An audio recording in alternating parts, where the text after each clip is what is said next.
Hey everyone, I got a little something to ask y'all. Do you have the babysitting blues?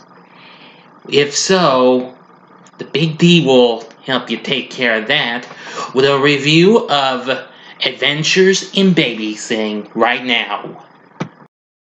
Big D's Entertainment Rankings and Reviews. So greetings my fellow YouTubers and welcome to Big D's Entertainment Rankings and Reviews.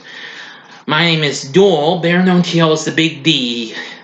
Now I'm back on track with Mischievous May, and this time around I bring to you a review of the 1987 fun-filled American teen comedy Adventures in Babysitting, the original Adventures in Babysitting to y'all. And so that way you won't get confused with that recent Disney Channel flick. Anyway, the film was released by Touchstone, and which was from a pretty big year for them since they released Ernest Goes to Camp and Three Men and a Baby that same year. The film is directed by Chris Columbus in his directorial debut, yes, before he even brought us Home Alone or the first two Harry Potter movies and stuff. The film stars Elisabeth Shue in only the second movie I've seen her younger self in, next to The Karate Kid, along with Maya Bruin, Keith Coogan, Anthony Rapp, Penelope Ann Miller, Bradley Whitford, and a host of others, plus brief cameos by blues singer and guitarist Albert Collins and singer-songwriter Southside Johnny Lyon. Yeah. Now, of course, you may have seen that I have the DVD of it. And I gotta tell you, it's not too bad. So, anyway, I really have enjoyed this. As a youngster, I didn't quite recall seeing much of this, but I really got to admit it's a very fun-filled experience. So, let's begin our story, shall we? Okay, now we focus on 17-year-old Chris Parker, played by Elisabeth Shue. Well, after her boyfriend Mike cancels their anniversary date, she invites her friend Brenda over to her house, which is in Oak Park, Illinois, to cheer her up, but is convinced by her mother to babysit, the Anderson family's daughter, 8-year-old Sarah, while they attend a party in downtown Chicago. Now, their 15-year-old son, Brad, is supposed to go to his friend Daryl Coopersmith's house to spend the night, but he changes his mind when he finds out that Chris is the sitter. So, after receiving a frantic phone call from Brenda, who ran away to a downtown bus station, which, that's kind of odd. Because I gotta tell you, Brenda, I'm gonna say she's a little crazy, you know. Well, let me see now. Oh, yes. Well, Chris plans to go alone to pick her up, but,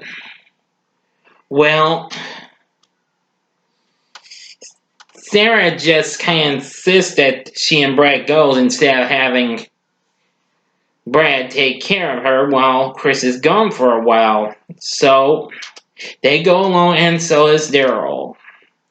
So, they head off to downtown Chicago, but unfortunately, they have to be, they're riding in Chris's mother's station wagon, but on the freeway, after Chris is telling Sarah a little story and what have you, which is really something, their station wagon suffers a flat tire and they are picked up by a tow truck driver, handsome John Pruitt, who offers to pay for the tire when Chris realizes she left her purse back at the Andersons. And what the real shock is, she finds out that he's got just one hand and a hook on the other, just like what she mentions in a story she told Sarah.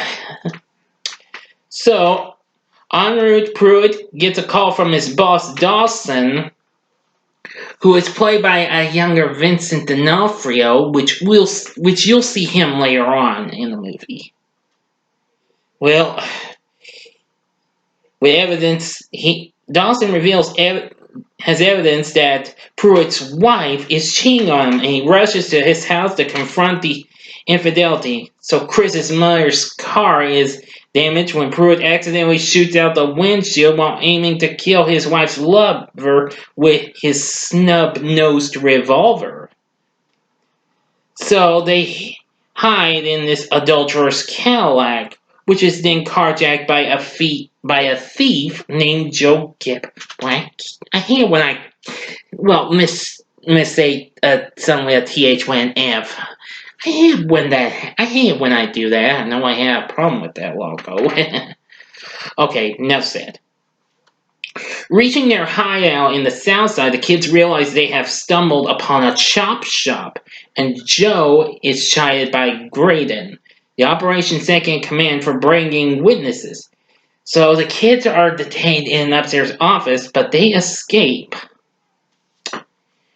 Apparently, Daryl discovers a copy of a Playboy magazine, which he did have at first, but of course Brad throws it out the window, where it reveals that the centerfold almost looks like a dead ringer of Chris, almost.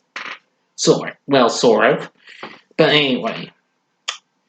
So, after they manage to escape, they enter a blues club where the band on stage refuses to let them leave until they sing the blues. The Babysitting blues, that is. Oh man, that part is... I don't know what to tell you. I mean, Miss Shue easily does it pretty good with the singing and what have you. I mean, even with the help of Albert Collins. And give me a second, folks.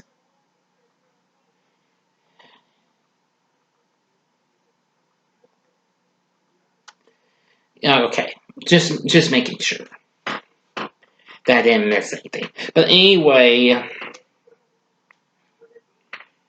so in this little number, Chris and the kids recount their events that night to the audience and are allowed to leave just as Graydon and Gibb and their boss, Bleak, catch up. So Brad tells Chris about his feelings towards her, but finds they are not reciprocated.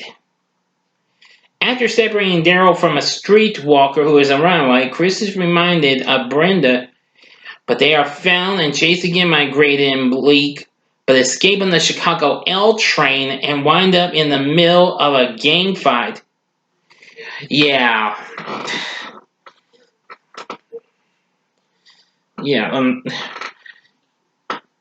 But I love it when they don't mess with, I forgot the name of that gang. But yeah, but then Chris is like, don't blank with the babysitter. I don't want to try and use strong language in this and what have you, because I want to share this with a Disney group. I'm a member of on Facebook. Thank you very much. Since Touchstone is a Disney company, well, courtesy of being a visitor, well, you get the point. So Brad is injured when one of the members of one of the gang leaders throws a switchblade onto his foot. So they take Brad to the university hospital where he receives a mere stitch. But they run into Pruitt, who is now on the run from his earlier attacks. He tells the kids he replaced the windshield, but Dawson wants $50 for the tire. Then the kids come across a fraternity house party, and Chris becomes attached to Dan Lynch, a gentleman who learns of Chris's problem and donates $45. He takes them to Dawson's garage and drops them off. Soon, when they find Dawson, With his blonde hair and sledgehammer, it leads Sarah to believe that he is the mighty Thor because Sarah is, in a way, obsessed with this Marvel superhero. He denies them their car because of the $5 shortage, but when Sarah offers him her toy Thor helmet, changes his mind and lets him go. And he gives it back to her. He says he already has one at home. Oh boy. Meanwhile, Joe Gip tells Bleak about their troubles, and the three are waiting to follow them. However, the kids find the restaurant where Mike was supposed to take Chris and discover he's there with another girl. However, Sarah slips away to look at a toy store not too far away while Chris yells at Mike. Brad stands up for his friend while Daryl kicks Mike into a food cart, ruining the dinner. Meanwhile, outside, Bleak spots Sarah and Graydon chases her into an office building where she hides. And the others know her disappearance and follow, accidentally coming across the Andersons' party. But after Sarah climbs out an open window and slides down the building, Chris spots her and they run upstairs to help. Now, this is going to be the last bit of the ending. You got 5 seconds to stop, starting right now. Okay, you've been warned. Please stop the video and events to the time below. Okay. Now then, after the group pulls Sarah from outside the window, Bleak confronts them. Joe knocks his boss out before giving him the Playboy that Daryl had stolen, which contained important notes that the criminals had actually wanted. Then says he is getting out of crime. And so they retrieve Brenda from the bus station after she had run to so many people. Guy living in the phone booth, this woman steals her glasses, and this dude that she thinks is trying to kill her with a gun. Oh boy, yeah. They managed to rush back to the Anderson home while avoiding them on the Interstate 290.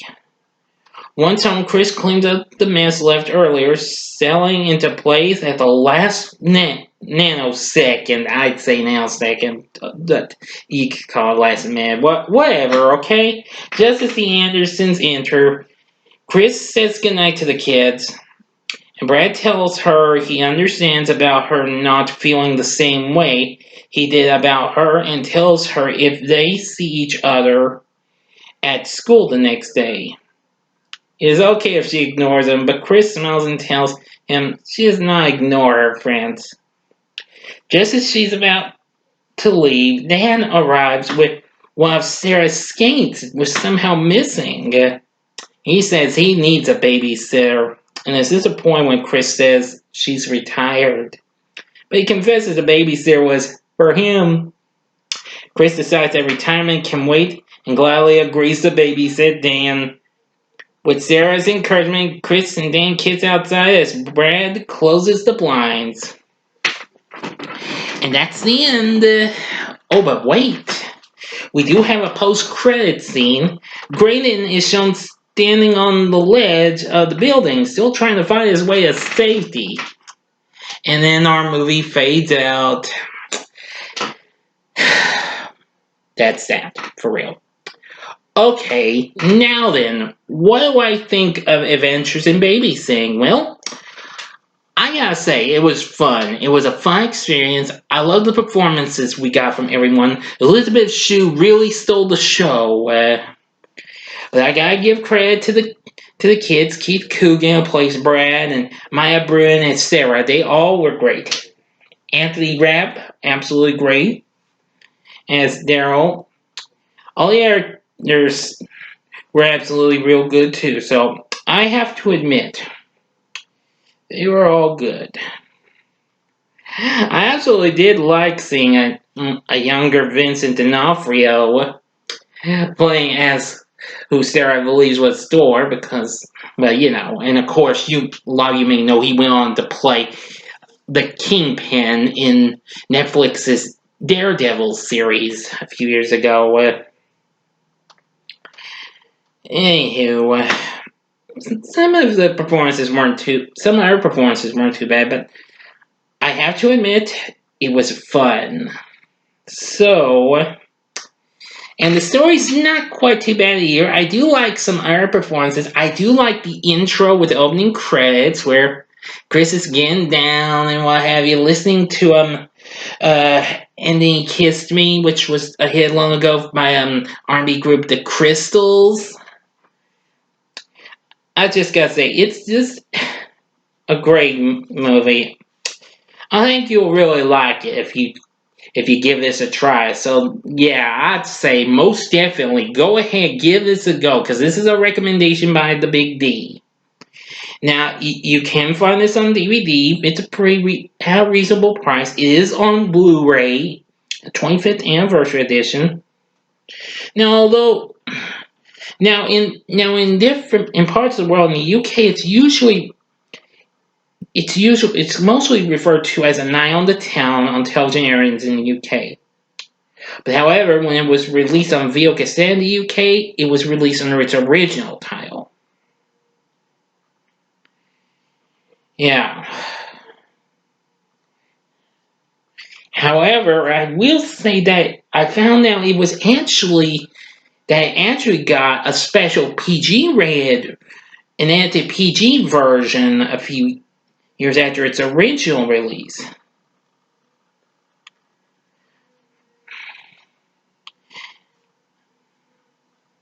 Anyway, but that's just a little, I don't really know much about these PAL region titles or something. But anyway, I would recommend this. Now, actually, there was to be a TV series to come out a couple years later.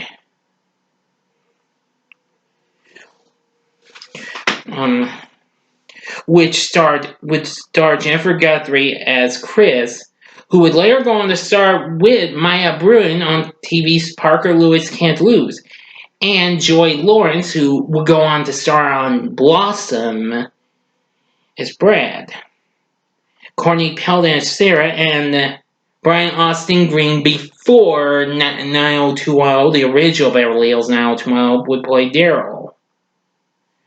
But it was never picked up though. Its factual remake came out in 2016, but however, it had a different story though, and it was about competing babysitters, which starred Sabrina Carpenter and Sophia Carson. But that I wasn't interested in, and it was actually supposed to be called Further Adventures in Babysitting. I'm pretty sure it was. Yeah, I'm pretty sure it was. But anyway, that's going to do it, and that's it. Enough said. Like I said, check out Adventures in Babysitting. If you've not seen this, I would highly recommend it. I think you'll really like it. Anyway, that's going to do it for my review. What did you think of Adventures in Babysitting? Please feel free to tell me in the comment section below. Like and subscribe to my channel as well.